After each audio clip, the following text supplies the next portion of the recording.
This is Living Catholic with Father Don Wolf. This show deals with living the Catholic faith in our time, discovering God's presence in our lives, and finding hope in His Word.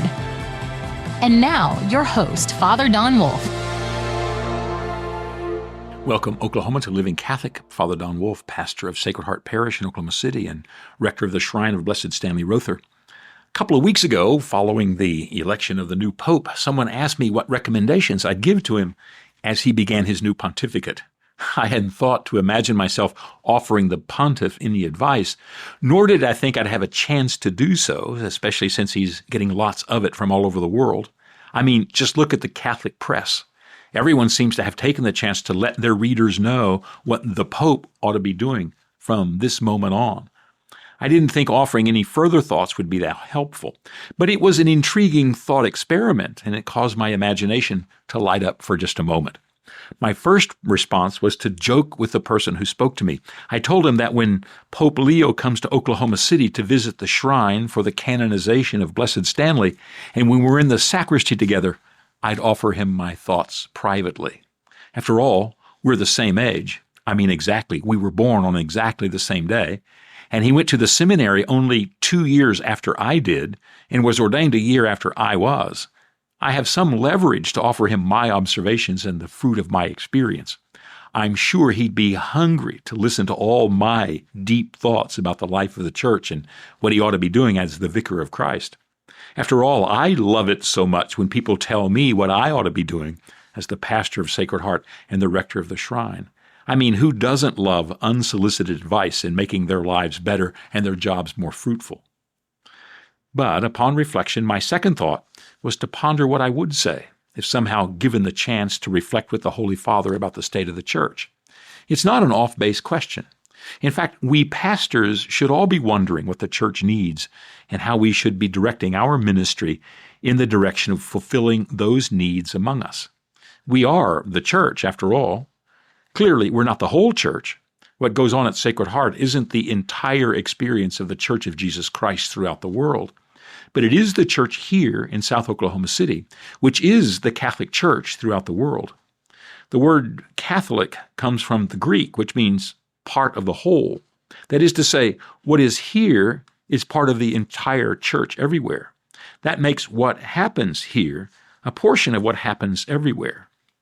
We have an experience of the whole church right here in South Oklahoma City that is legitimate and complete in its own way, as any part of the Catholic Church anywhere and in all time.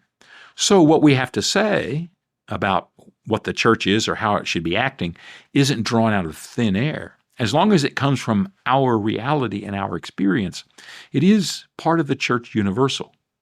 But more than that, our life of the church is real life, the real church, all in itself here. We could consider the church to be something like a whole body with different organs, making up the entire functioning structure. In this image, we are like the lungs, while the church in Mexico is like the liver, and the church in Africa is more like the nervous system, or something like that. Each part of the church in every place has a part to play in the function of the church. It wouldn't be a complete body unless everyone, everywhere, was functioning and operating according to the needs and structures of the whole body. We are all one, which means we all function together and operate together, which is compelling as a metaphor. It's one we use all the time, and it's good enough to make sense out of our particular history and place in the life of Catholic history and presence. But it's not really a good picture of what the church really is supposed to be. If we think of ourselves as organs, then if we fail, the whole body fails. Unless each organ functions at top condition, the whole body will be diseased or disabled. In fact, one small organ we can hardly identify or recognize, like, say, the pancreas, for example, if it's not working right, can bring the whole body to a stop. When everyone everywhere is working well and all is going right, then the church is robust and healthy and prospering. But have something happen, and suddenly, even though things are right enough in every other organ, the body is failing. And so this image isn't quite adequate to the history of the church or to its actual operation. No, the church isn't just a compilation of individual churches, all acting on their own in a giant communal aggregation of functions and processes, each with its own place and function. We're not organs in the body. The truth is, the church is whole in each place and functions as the body of Christ in its place and time. So the church in the Archdiocese of Oklahoma City is the Church of Jesus Christ, founded and instantiated, complete and graced, Catholic. We're part of the whole because we embody the whole church here, as well as being part of the church in its entirety. Think about it. Were this not the case, then we'd be justified in saying that the real church is somewhere else or someplace else, if only we'd go there. If Oklahoma City wasn't the church whole and entire, then we could go to Kansas City and perhaps find it there, or maybe Denver, or Kinshasa, or Berlin, or Guadalajara, or Chickasha. The church would be there. Here it would simply be a shadow of it, or a shell of what it had been, or a seed of what it could be. What it is to be would be somewhere else. Of course, we'd always say that the best version of it would be over there, or the ideal expression of the church for our age would be over here, compared to over there, or whatever. What would happen is that the church would become fragmented and eventually torn apart, not a part of the whole. This sounds a little odd since we live in an international community these days, and it's easy for us to travel and experience the world in its complications and its peculiarities. College students can go to Rome or Rio for spring break. High school students can spend a week in Paris if they want, or go down to Mexico City for a student trip if it's on the syllabus. And in seeing all these places, it's easy for us to be aware of the differences in flavor and emphasis of how people get along and how life works for them. Oddly, as life has become more and more linked together in the ease of transportation and communication, it's easier and easier for us to imagine that our experiences are less and less integral and more fragmented. It's not demonic, it's just incomplete. We can go to Mass here at home and think it's not the same as the lively music and singing we hear when we were in that little farm village outside of Warsaw. Or when we go to evening prayer at the cathedral, people don't sing along like they did in that suburb in Mexico City. We can imagine that once we get the parishioners in South Oklahoma City to open up a soup kitchen like the ones the people at the parish in the south of Marseille has, then we'll be really living the life of the church. But either the church is here and it's alive in itself and is the encounter with Christ and the presence of Christ, or it's not. And if it's not, then it's not the church. Think of an image like a fractal. That's a mathematic detail in which a geometric shape repeats itself so that at any place in the larger shape, you can see the smaller shape. It would be like looking at, say, a picture of George Washington made up of all manner of smaller shapes, which were themselves made up of smaller and smaller shapes. Anytime you looked at the larger picture and then got out a magnifying glass, you see the shape of George Washington, no matter how far down you looked. That's what the church is like. It's the church made up of churches that are all the church in themselves. Everywhere the church is Catholic, and it makes for the Catholic Church in detail and all complete. So saying all this is to say that while I have my own experience of the church here in Oklahoma, and we have our peculiar history and our own heroes and exemplars, we are ourselves the Catholic Church. And what happens to us is what happens across the world.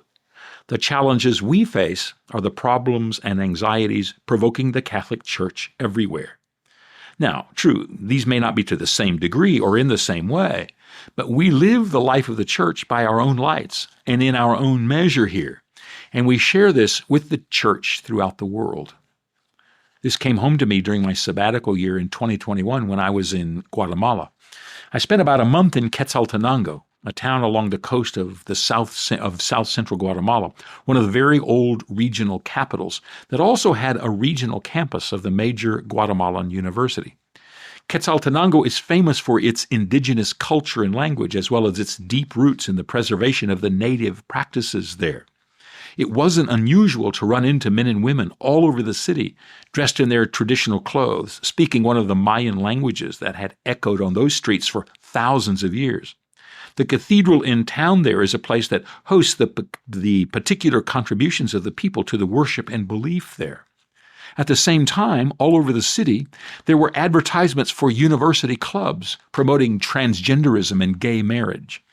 That is to say, what's present anywhere in Oklahoma is present there.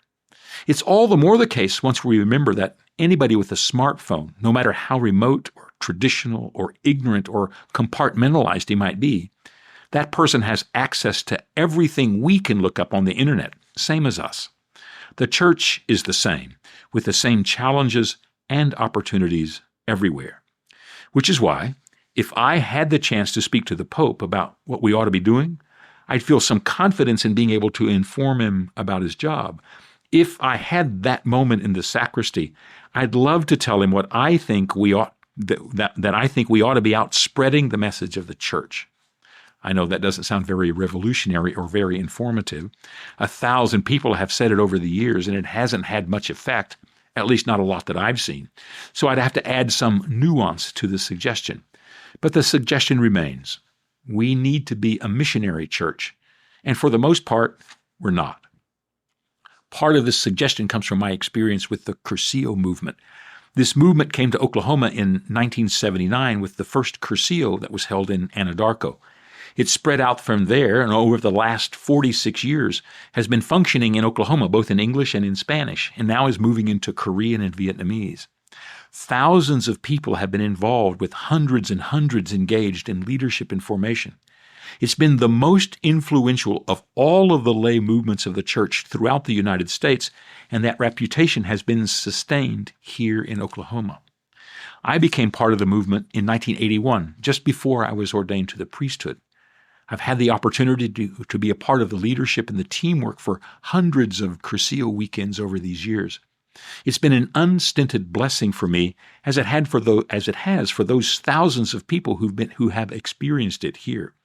And in case you're wondering, it is still functioning here in Oklahoma. One essential part of the Cursillo experience is the invitation that those who participate extend to other people. It's a powerful movement that introduces its participants to the life of the faith and provides them with a method of growing in their experience of faithful living, as well as deepening their life of encounter with Christ. In this process, there is a spontaneous and deeply authentic desire on the part of those who participate to invite others to share it with them. To be animated and inspired to bring others to this experience is part of the experience. It is electrifying to see so many who are moved so thoroughly and so deeply as to bring others to it. In fact, this rush to invite can be so overwhelming and so full of energy that we have to caution people not to be consumed by it. In place of begging them to go out and tell people what's happening to them, we have to ask them not to talk about it so exclusively or with such great emphasis. Oddly enough, one of the things we've had to help quiet down is the overwhelming enthusiasm so many people have had. The energy's been so high and the conviction so powerful, it's had the effect of distorting the whole message. We want people to be judicious about what they say and how they say it, so as not to share the enthusiasm too much, so as to cause people to miss the true heart of the experience. Imagine that. We have to make sure people don't speak with too much enthusiasm. Of course, the church isn't a movement, and no movement encapsulates the entire church. Nobody's required to be a part of Cursillo in order to be a good Catholic or an authentic believer. But this aspect of the movement is something we don't see in the concourse of our normal faith lives. We don't have people rush out of church and go and invite others to be a part of what they've taken part in. Throwing away caution and letting down the boundaries is not usually a concern when it comes to the church, which is something we need to retrieve. We need to retrieve this enthusiasm. We do this by focusing on our role as a missionary church. We're here in order to spread the life of the church into the places where it needs to be present, accepting responsibility for bringing the church to those in need of it, is the job for all of us. It should be intentional.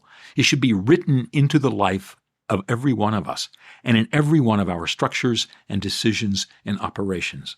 It is our identity. We should be able to see it everywhere, down to the smallest image we can see. As part of this expression of the mission, we should have a designated focus of our missionary activity as a diocese. All of us together in Oklahoma should have a focused object of our concern, a place or an environment in which we all direct our concern to spread the gospel. While this is more complicated than simply picking a place and then deciding to adopt it as the object of our intention, unless we make a direct effort and an explicit object of our concern will simply evaporate. We should all be focused on our desire to invite, to sustain, and to build. That should be written into what we do. In previous years, the Oklahoma mission to Guatemala was the object of our missionary energy. Following that, we have very much focused on the internal missionary effort to reach out to the Spanish-speaking in our midst who are here among us, and who are very much in need of our attention to be incorporated into the diocese. In both cases, we can see how much our efforts have abetted our faith lives and have made our experience of the church richer and deeper and more powerful. This is especially true compared to those dioceses where they have been hesitant to embrace the missionary call. Imagine Oklahoma without our history of self-sacrificial service in Central America, or without our embrace of the Hispanic identity all over western Oklahoma. We'd be poorer and shallower had we chosen not to embrace our missionary call. And that's the number one challenge. If we don't identify ourselves outside of the boundaries of our everyday concerns, we're bound up with the niggling disagreements and the small measures of our lives. If we remain focused only on ourselves, what we need and what we want becomes so blurred and so minute, we're unable to find any peace or satisfaction. Like any relationship, if there's no focus on anything beyond the interaction of the two persons, if there's no journey that they're a part of, no project in their lives except their lives, then there will never be any peace between them or any satisfaction with them. The purpose of relationship is to transcend the personal, after all, and this happens when each person is part of a larger purpose than the self. It's the same with any institution or any church. Unless we're focused beyond ourselves, we wither. Mission has to become our purpose. Because it is an imperative. We have to get beyond the presumption that we can only attend to it when we've settled everything or gotten everything taken care of first. By that measure, we'd never be ready and never be prepared to take on anything outside of ourselves.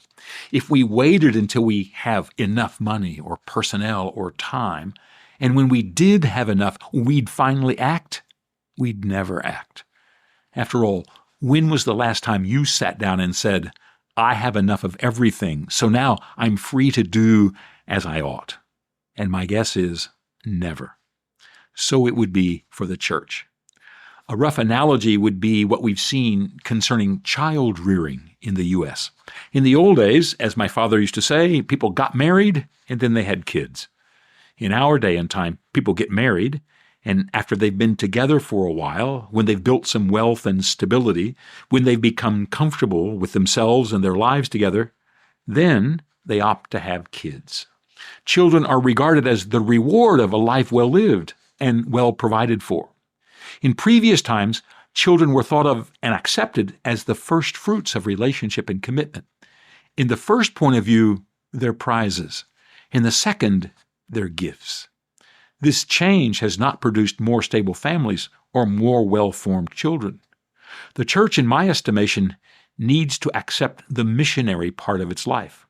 Think of what our lives would be like were we to decide as a diocese on where our energy and resources should be directed outside of ourselves.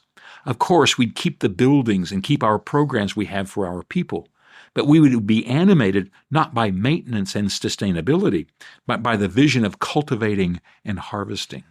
The fruit of our faithfulness would be invested in increase and growth, and we wouldn't be satisfied until we have realized it in everything that we did. That would be the catalyst to reanimate just about every part of what we do. Of course, it would require sacrifice and discernment. We might even have to take up our crosses in order to serve the Lord in this manner. But it would be our gift to the world and the gospel's gift to us. Oh, I have some other suggestions about the hot issues with regard to liturgical life and seminarians and adult formation and how we all spend money.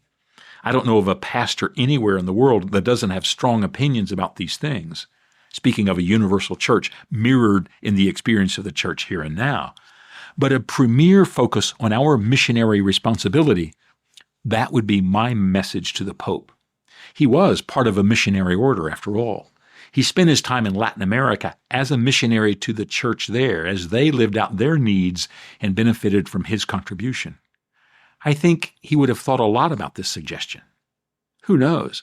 Maybe he'll put the machinery in motion to begin to make it happen.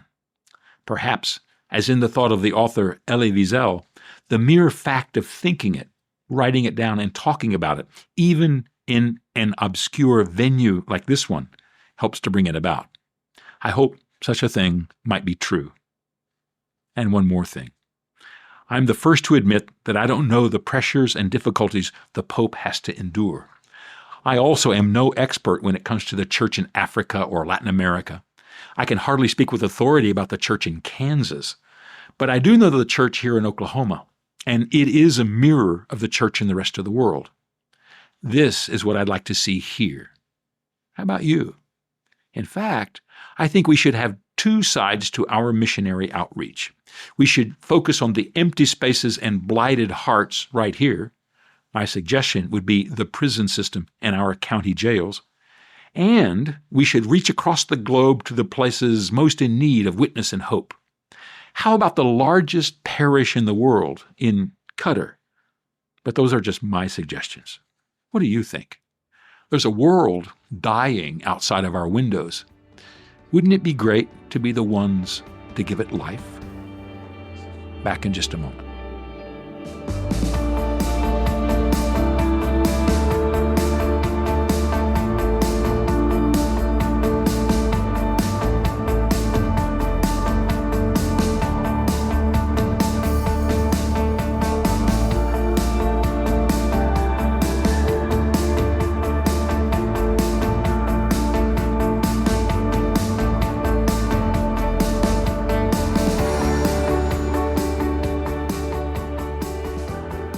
Back to our final segment, Faith in Verse. We have a poem today called If Only. If only I could go back in time, if only to that one moment, if only now and then would align, if only I could gain consent. I'd have the life I dream of, I'd have all my mistakes smoothed, I'd have deep true love, I'd have life notched and grooved. Were it at all possible now, were it at the boundaries of hope, were it what nature would allow, were it possible to pause and cope, wouldn't life be great and grand? Wouldn't life be always enormous? Wouldn't life be at present, at hand? Wouldn't life be more for us? So I say in my dreaming, so I say as the truth here lodges, so I say its light here beaming, so I say all life, its boundaries dodges. That's if only.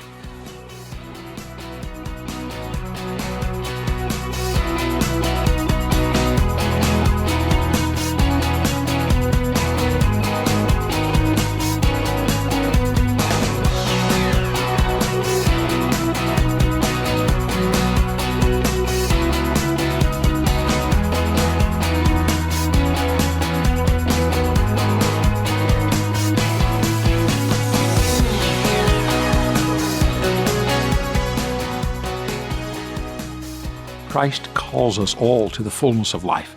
That's the message of the gospel, that we have been chosen from the beginning to be a part of God's initiative to the whole world. I hope that in the weeks to come we can all explore what this means as we explore what it means to be living Catholic together. Living Catholic is a production of the Archdiocese of Oklahoma City for Oklahoma Catholic Radio. To learn more, visit okcr.org.